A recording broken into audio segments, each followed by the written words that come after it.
안녕하세요. 반갑습니다. 안녕하세요. 저는 매월 둘째, 넷째 금요일 날 제 나름대로 반값 정도로 떨어진 경매 물건을 추천을 하고 권리 분석을 해드리고 있습니다.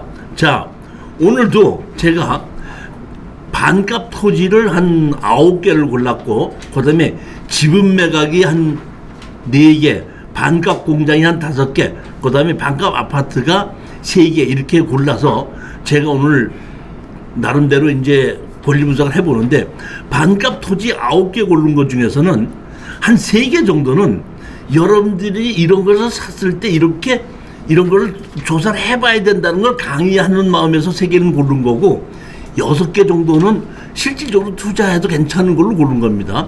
지분 매각, 반값 공장, 반값 아파트, 나머지 다 마찬가지인데, 항상 말씀드렸지만 경매에 있어서 우리가 투자를 하는 것은 수익을 올리려고 하시는 거기 때문에 낙찰을 받으려고 하지 마시고 돈을 벌려고 하시기 때문에 절대 지르지 마시는 거를 제가 다시 한번 말씀을 드리고, 제가 여기서 추천하는 것은 지르지 않아도 낙찰을 받을 수 있는 거를, 일반 사람들은 좀 해결하기가 어려운 것을, 그 다음에 권리 분석이 좀 까다로운 것을, 이런 걸 가지고 제가 추천을 한 거기 때문에 절대 지르실 생각을 하지 마시라는 겁니다. 자, 제일 첫 번째 물건을 보겠습니다. 여기 보시게끔 되면, 자, 서부지방법원의 2023 타경 60888인데 공유물 분할을 위한 경매인데, 여기 보시면 건물이 있습니다. 건물이 있는데 토지만 매각 이렇게 되어 있습니다. 토지만 매각으로 되어 있습니다. 감정 가격이 원래 64억인데 이것이 건물은 매각 제외이기 때문에 땅 가격을 45억으로 시작해서 지금 36억까지 된 겁니다. 참, 어떤 분이 그러시더라고요. 돈이 좀 필요하다고 그래서 로또 복권 한번 사면 되지 않습니까? 그랬더니 로또 복권 4주 연속 당첨돼야 될 만큼 돈이 필요하다고 그러더라고요. 그러니까 제가 보면 이거 하나를 우리가 낙찰을 받으려고 한다고 하더라도 또 로또 복권 하나 당첨된 거 갖고 낙찰을 못 받는 거거든요. 참, 이 서울에 있는 이런 땅값이, 이렇게 부동산이 참 비싸다는 걸 제가 다시 한번 생각해 봅니다. 자, 여기 보시면 보증금이 3,800에 월세가 435만 원입니다. 자, 공유물 분할 경매가 나왔고 대지로 해서 24-33번지, 24-6번지하고 2종 일반 주거지역입니다. 그러면 여기가 상당히 좋은 지역이거든요. 이게 서울역 바로 맞은편 쪽입니다. 후암동 쪽에 있는 그 맞은편 쪽인데 상당히 좋은데 왜 떨어졌느냐? 반드시 떨어졌을 때 이유가 있습니다. 자, 보시게끔 되면 그 이유가 제가 보기에는, 자, 여기 보시게끔 되면 여기 요거 조그만 땅이 하나 있고 큰 땅이 있습니다. 이렇게 2개입니다. 자, 여기 보시면 용도 지역이 2종 일반 주거 지역이죠. 근데 뭘로 돼 있죠? 개발행위 허가 제한 지역으로 돼 있죠. 그다음에 뭘로 돼 있죠? 지구 단위 계획구역으로 돼 있죠. 제가 보기엔 여기가 지구 단위로 해서 재개발을 하려고 먹고 있어서 그런지 건축허가가 안 나는 것 같아요. 근데 이렇게 옛날 건물이잖아요. 그러니까 이 옛날 건물 이것이 건축허가가 안 난다, 이렇게 보시면 맞는데, 제가 생각하기에는 이 재개발이 다 완료가 되기 위해서는 거의 한 5년에서 10년 정도는 걸릴 거라고 보거든요. 그러니까 먼저 이 건물 주인이 이렇게 묶이다 보니까 건물을 새로 짓지도 못하고 이 그대로 있던 건데, 제가 보기에는 이 건물을 허물고 이럴 때 가설 건축물을 짓는 겁니다. 가설 건축, 임시로 하면 제가 보기엔 여기는 가설 건축물을 건축허가 내줍니다. 그렇기 때문에 가설 건축물에서 조립식으로 해서 그냥 일반 건축물 아니라 가설 건축물로 정식으로 허가를 받고 쭉 영업을 하고 있다가 나중에 재개발 된다 그러면 재개발 될 때에 거기에 의해서 같이 수용하면 되지 않을까, 저로서는 그렇게 생각하는데, 해결 방법이 그 방법이라는 겁니다. 그렇기 때문에 이게 60억짜리 땅이 지금 30억까지 떨어진 거니까, 한번 그 경제적인 능력이 있으신 분들은 이런 땅이 그 위치가 상당히 좋은 거거든요. 위치가 어딘가 한번 볼까요? 여기 보면 건축물 관리장이 김누구로 되어 있습니다. 그러니까 이분에게 우리는 제일 먼저 해야 될 것이 뭐냐면 이분을 상대로 해서 지료 청구부터 하는 겁니다. 지료도 엄청나게 아마 나올 거고 건축물 관리장이 있기 때문에 또는 이분이 재산이 있기 때문에 제가 보기에는 이 집뿐만이 아니라 다른 재산을 압류해서라도 지료 다 받아낼 수 있을 거라고 봅니다. 다만 우리가 지금 낙찰을 받는데 한 30몇 억이라는 돈이 필요하기 때문에 로또 복권 한 번 당첨돼 갖고는 안 되고 2번 연속 당첨되면 이거 하나 살 수 있을 것 같습니다. 보면 어떻게 로또 복권 2주 연속 당첨 어떻게 한번 해보실 마음 있으십니까? 하여튼 그렇게 됐는데 여기 위치가 여기 보면 여기인데 여기가 여기 지금 서울역이죠. 서울역에서 후암동 쪽으로 해서 약 600m지 않습니까? 여기 보면 이 맞은편으로는 재개발이 된 거고 여기는 안 된 겁니다. 지금 위치도 제가 보기에는 상당히 장사도 잘 될 수 있는 아주 좋은 위치 같아요. 그러니까 제가 보기에는 여기는 재개발될 때까지 가설 건축물을 지어놔갖고 이거 없애버리고 가설 건축물을 지어가지고 영업을 하면은 건축허가 난다 이런 얘기입니다. 철근 콘크리트를 짓지 말고 조립식으로 짓자 그런 얘기입니다. 한 2층, 3층 정도로. 여기에 건물을 갖고 계신 이분은 제가 보기에는 3호 가든 맨션에 있으신 분이기 때문에 엄청난 재력가십니다. 그러니까 여기 우리가 낙찰을 받고 지료 청구한다고 해도 아무 문제가 없는 겁니다. 두 번째 물건입니다. 이거는 제가 이 물건을 추천을 할까 말까 하다가 이거는 제가 처음에 말씀드렸듯이 이거를 낙찰 받으라는 것보다는 이거는 강의하는 시기에 의해서 설명을 드리는 겁니다. 이거는 무조건 들어가면 안 되고 들어가기 전에 몇 가지 조사를 해야 되는 겁니다. 자, 여기 보면 2023 54350으로 여기 보면 영도구 복례동에 있는 건데 건축물 관리대장 없습니다. 무허가 건물입니다.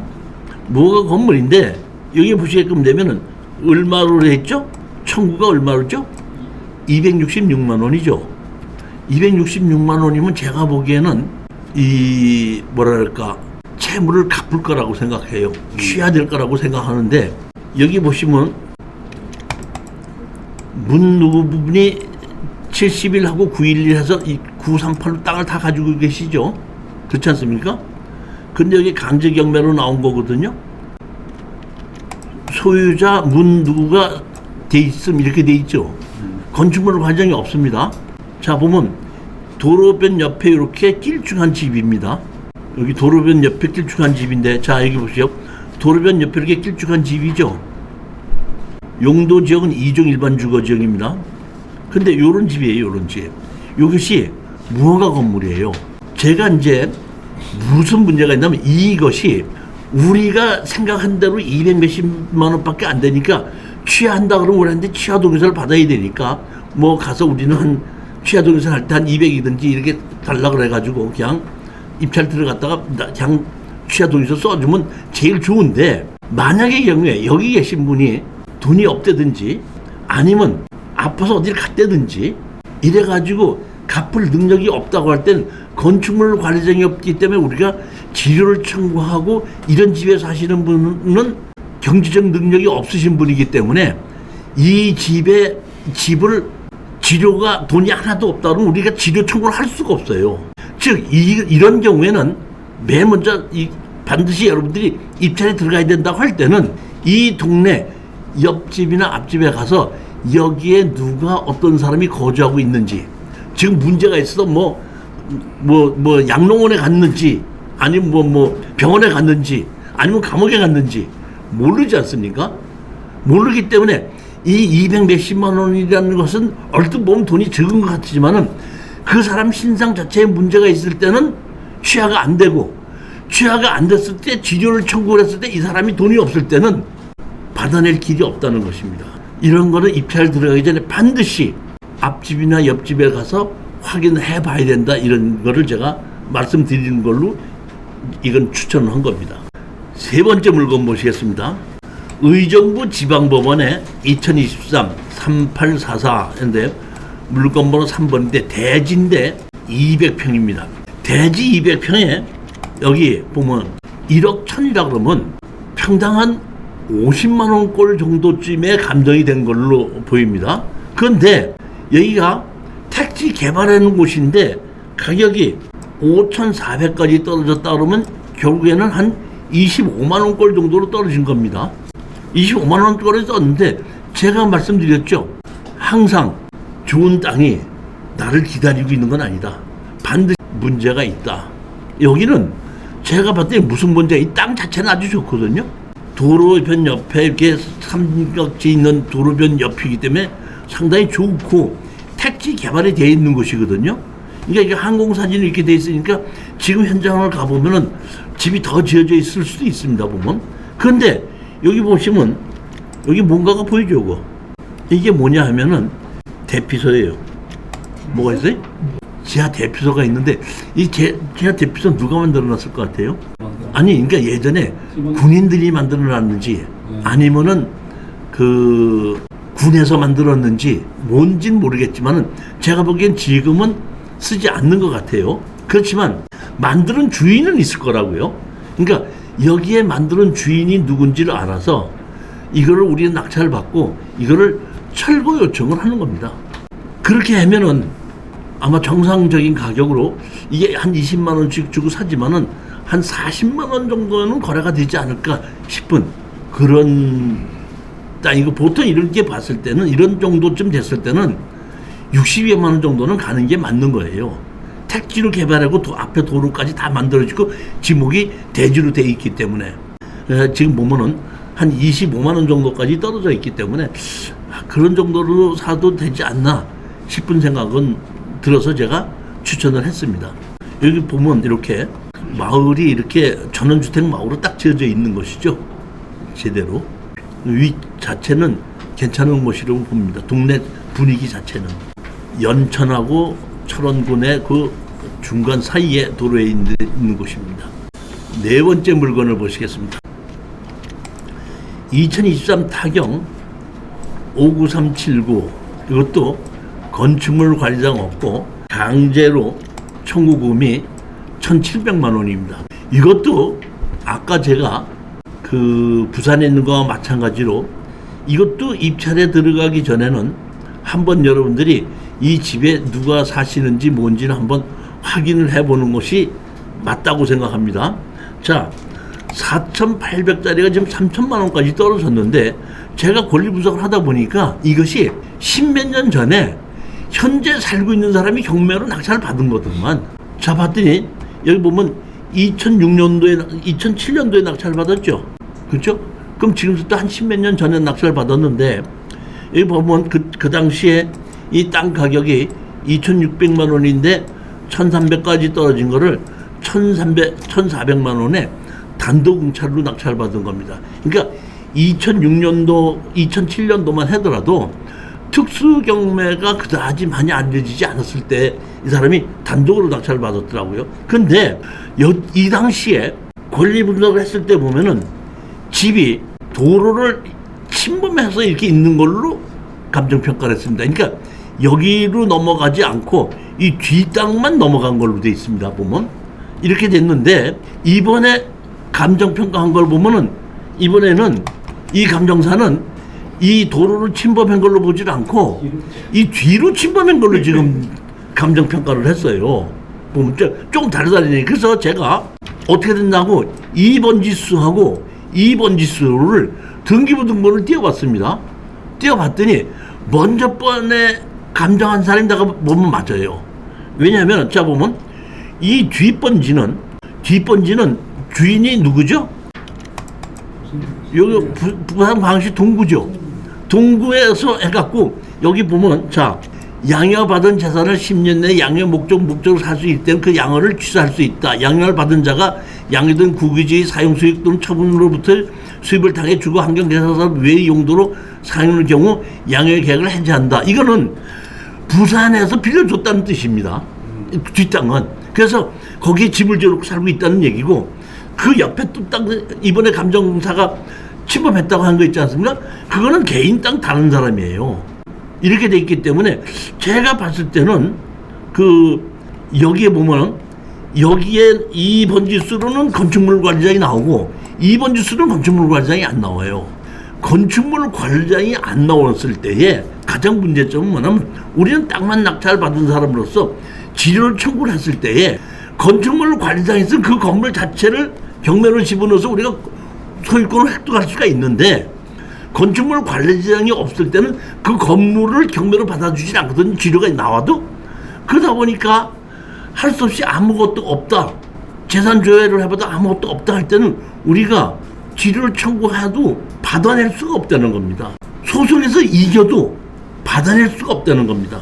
즉 이렇게 됐을 때는 우리가 동네에 가서 알아봐서 여기에 사시는 분이 경제적 능력이 어느 정도 있으신 분인지를 보고 우리가 건물은 우리 거를 만들지 못하더라도 그 사람은 거기서 살지 못하게끔은 할 수가 있기 때문에 1,700 정도라 그러면 이 사람이 갚을 수도 있을 것 같고 우리가 낙찰을 받게끔 됐을 때는 우리는 지금 얼마를 낙찰을 받는 거죠?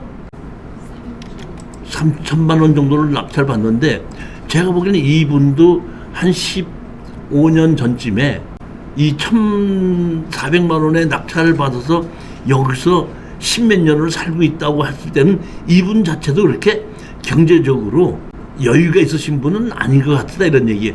항상 제가 여러분들에게 그 경매에 있어서 말씀드리는 것은 내가 낙찰을 받았을 때에 상대해야 될 사람이 경제적인 능력이 없다고 할 때는 낙찰 받지 말라 그러지 않습니까? 마른 수건은 아무리 짜봐야 물 한 방울 안 떨어진다고. 우리가 낙찰을 받고 소송할 상대자가 경제적 능력이 있을 때는 법정 시한권이 있어도 입찰 들어가도 해결이 됩니다. 그렇지만 내가 상대해야 될 사람이 경제적 능력이 부족할 때는 안 하는 게 아니라 못하게끔 되고 못하는 사항을 갖다가 밀어붙이면 악만 남게 되거든요. 서로 간에. 그래서 제가 생각하기엔 지금은 이렇게 내가 소송해야 될 상대편이 경제력이 부족하다 하는 생각이 들 때는 지금 추천을 안 하고 있다 이런 뜻입니다. 충분히 이해를 가셔야 됩니다. 이거를 여기 보시면 이렇게 자동차 못 올라가는 계단이 이렇게 있는 도로지 않습니까? 어떻게 보면 이 도로를 침범한 게 맞는 것 같아요. 이 옆집을 침범하지는 않은 걸로 좀 보입니다. 그러니까 1차에 감정했던 사람이 있고 2차에 감정했던 사람이 있는데 1차에 감정했던 사람의 감정이 위치가 맞은 걸로 보는데 이것도 낙찰 받으면 사실은 현황 측량을 한번 해봐야지 돼요. 어떤 것이 맞는지는. 현황 측량 해보지 않으면 알 수가 없는 거죠. 보면. 집 자체는 상당히 그렇게 아까처럼 싸구려 집은 아니고 정상적인 집으로 보이기는 하지만은 건축물 과정은 없더라는 얘기입니다. 자, 5번째 물건입니다.